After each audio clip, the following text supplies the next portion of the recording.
Friends नमस्कार। स्वागत है आप सभी का हमारे इस यूट्यूब चैनल पर। तो चलिए आज मैं आपको बताने वाली हूँ कक्षा 11वीं का इकोनॉमिक्स का। आप यहाँ देख सकते हैं पेपर आपका 2023-24 का हम मोस्ट आईएमपी क्वेश्चन पेपर लेकर के आए हैं आपके एग्ज़ाम के पॉइंट ऑफ व्यू से। काफ़ी इम्पोर्टेंट क्वेश्चन, ठीक है, वेरी आईएमपी क्वेश्चन पेपर लेकर के आए जो आपके एग्ज़ाम में आ सकते हैं, ठीक है। तो आपको हमारे साथ एक एक क्वेश्चन को अच्छे से सॉल्व करना होगा। जो भी विद्यार्थी हमारे चैनल पर नए हों, चैनल को सब्सक्राइब, वीडियो को लाइक अवश्य कर दें। किसी भी प्रकार का डाउट हो तो आप हमसे कमेंट बॉक्स में पूछ सकते हैं। तो सबसे पहले हम आपको बता दें, जो ये आपका पेपर है 80 नंबर का होता है, ठीक है। और ये इकोनॉमिक्स का पेपर है। 23 आपको क्वेश्चन टोटल सॉल्व करने के लिए दिए जाते हैं। 3 घंटे का आपको समय दिया जाता है सॉल्व करने के लिए। तो चलिए पेपर को लगाना फटाफट स्टार्ट करते हैं। सही विकल्प चुनकर लिखना है। पहला आपके सामने आप यहाँ देख ही सकते हैं, जो है सभी उत्पादक गतिविधियों का आधार है। तो इसका सही उत्तर है उपभोग इज द राइट और करेक्ट आंसर। बात करेंगे सेकंड क्वेश्चन की, जहां द्वितीयक समंकों का स्रोत है। तो इसका सही उत्तर है डी उपर्युक्त सभी। जनगणना और जो आपकी जो है भारतीय रिजर्व बैंक NSO की रिपोर्ट, ठीक है, ये तीनों जो हैं द्वितीयक समंक हैं। फिर बात करते हैं थर्ड की, तो निम्नलिखित में से कौन सा सबसे अधिक अस्थायी माध्य है। तो इसका जो सही उत्तर है बहुलक एक अस्थायी माध्यक होता है। बहुलक आपका सही और करेक्ट आंसर है। फोर्थ क्वेश्चन है, भारत के आर्थिक विकास के लिए कौन सी अर्थव्यवस्था को अपनाया गया है।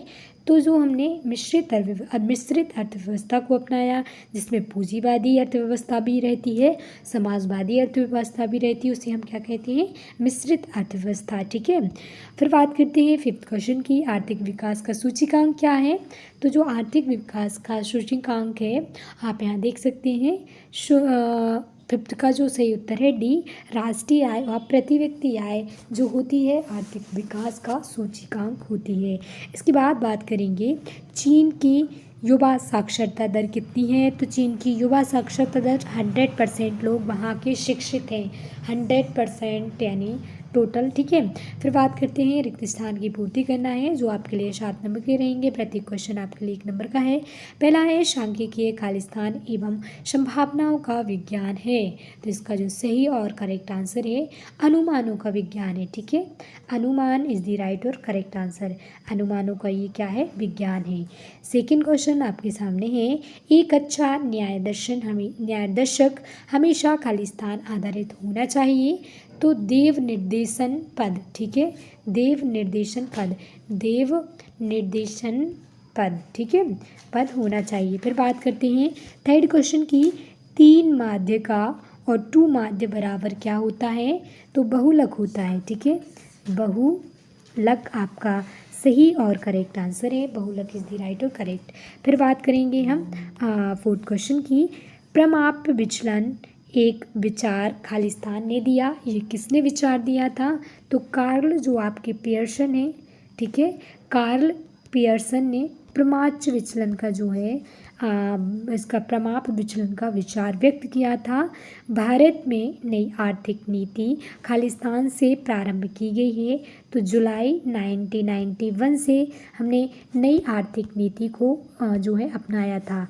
जुलाई 1991 बिल्कुल आपका करेक्ट और राइट आंसर है। फिर बात करते हैं मानव विकास सूचकांक को खालिस्तान ने तैयार किया था।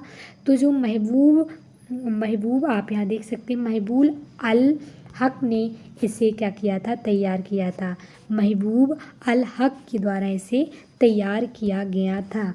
बात करते हैं आप थर्ड क्वेश्चन की, सही जोड़ी मैच करनी है हमें कॉलम ए से कॉलम बी को मैच करना रहेगा। आप यहाँ देख सकते हैं, पहला है संगणना रीति है, इसकी सही और करेक्ट जोड़ी है खर्चीली रीति है। जो भूयष्ठिक है, इसकी सही और करेक्ट जोड़ी है विशिष्ट विश्लेषण तालिका। निम्न स्तरीय सहसंबंध क्या है। तो आप यहाँ देख सकते हैं खा बिल्कुल सही और करेक्ट है, इसकी जो सही जोड़ी है का, आप यहाँ देख सकते हैं जो बूढ़ी समझ, इसका का बिल्कुल सही है। फिर आधार वर्ष का मूल्य क्या होता है। तो जो है P0 होता है। अपना उद्यम जो है, इसकी सही जोड़ी है स्वरोजगार। और वन कटाई रोको आंदोलन। कब चला? तो चिपको आंदोलन के द्वारा बट घटाई रोको आंदोलन चला। एक शब्द एक वाक्य में उत्तर देना है, जो आपके लिए 6 नंबर के रहेंगे, 7 नंबर के रहेंगे। प्रत्येक क्वेश्चन 1 नंबर का रहेगा। तो पहला क्वेश्चन आपके सामने है, वर्गीकरण तथा सारणीयन के क्रम में अंतर होता है। तो ये आपका बिल्कुल सत्य है, सही है। यह आपका एक शब्द एक वाक्य में नहीं है, बल्कि आपका ये सत्य असत्य इसको आपको बताना है, ठीक है। मिसप्रिंट हो गया होगा, तो इसका जो सही उत्तर है पहला सत्य है। माध्य का बीजगणितीय विवेचन संभव नहीं है, तो ये आपका सत्य है। फिर बात करते हैं, प्रमाप विचलन एक आदर्श और वैज्ञानिक माप है, बिल्कुल सही है। फिर मानवीय पूंजी का आश्रय किसी देश की जनसंख्या से नहीं होता है, ये भी आपका सत्य है। फिर कृषि उत्पादन में वृद्धि हेतु हरित क्रांति प्रारंभ की गई है, बिल्कुल सही है।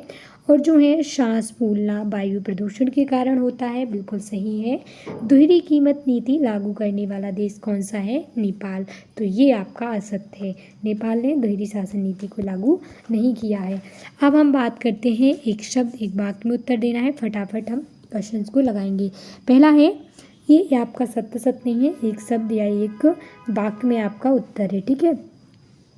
क्या एक वर्ष जिसमें सूखा पड़ता हो आदर्श वर्ष हो सकता है? तो ये नहीं हो सकता, ठीक है, नहीं आप लिख सकते हैं। फिशर के आदर्श निर्देशांक का सूत्र लिखना है, तो आप यहाँ लिख सकते हैं पोल, ठीक है, पोल अंडर रूट सिग्मा POQ 0/100, ठीक है, आपका सही और करेक्ट आंसर है। कृषि क्रियाएं किस क्षेत्र से संबंधित हैं? तो प्राथमिक क्षेत्र, ठीक है, जो कृषि क्रियाएं हैं वो प्राथमिक क्षेत्र से संबंधित हैं। प्राथमिक क्षेत्र बिल्कुल आपका सही और करेक्ट आंसर है। तो जो है 4th क्वेश्चन है, मनरेगा अधिनियम कब लागू हुआ था? तो 2 फरवरी 2006 को, 2 फरवरी, ठीक है, 2006 को हमने मनरेगा को लागू किया, ठीक है। मनरेगा अधिनियम जो आया था 2 फरवरी 2006 को आया था। काटो और जलाओ का संबंध किससे है? तो स्थानांतरण जो है कृषि से ये संबंधित है, रिलेटेड है। इसके बाद है, आर्थिक समृद्धि का संबंध किससे है? तो ये विकसित राष्ट्र से है, ठीक है, विकसित राष्ट्र इज द राइट और करेक्ट आंसर, आप यहाँ देख सकते हैं। फिर जो है अंतिम, रेमेंजी किस देश की मुद्रा है? तो चीन की ये जो है मुद्रा है। चीन की मुद्रा क्या कहलाती है? रेमेंजी इज द राइट और करेक्ट आंसर, ठीक है। इसके आगे की क्वेश्चन हम आपको नेक्स्ट वीडियो में उपलब्ध कराएंगे। हमारी वीडियो पसंद आए तो वीडियो को लाइक, चैनल को सब्सक्राइब करना ना भूलें। थैंक यू सो मच, धन्यवाद। आपके एग्जाम के लिए best of luck. Thank you so much.